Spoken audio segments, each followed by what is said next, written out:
Assalamualaikum warahmatullahi wabarakatuh. Saya Siti Aisyah, kelas C1 UNAS, akan memberikan asuhan komplementer teknik pijit batuk pilek pada bayi.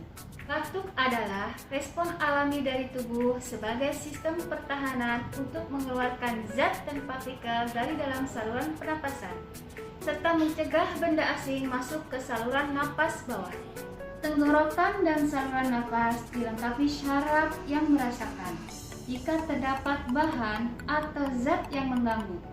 Kondisi stimulasi syaraf untuk mengirim sinyal pada otak, yang selanjutnya direspon otak dengan mengirim kembali sinyal untuk mengeluarkan zat tersebut dengan batuk.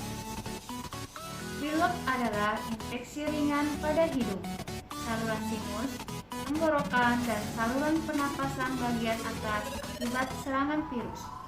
Pilek bisa dialami oleh siapa saja, mulai dari anak-anak hingga orang dewasa. Seseorang yang sakit pilek akan mengalami gejala berupa hidung terus-menerus mengeluarkan ingus, sering bersin, sering batuk, pernapasan tidak lancar karena hidung terasa tersumbat, dan tidak enak badan serta suara serak.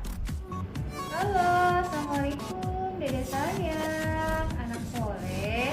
Nanti ibu akan melakukan teknik pijat batuk pilek ya.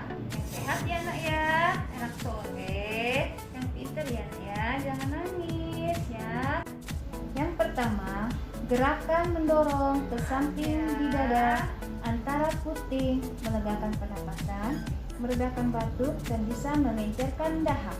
Yang kedua, tekan dan putar di cuping hidung ke samping. Kegunaannya bisa melegakan jalan napas dan menguatkan paru. Gerakan yang ketiga yaitu tekan satu jari di torakal 3, tonit paru, dan bisa meredakan batuk. Yang keempat yaitu mendorong dengan 2 jari dari bawah ke atas di lengan jari kelingking. Kegunaannya menurunkan panas, mengatasi masuk angin, dan menghilangkan toksin.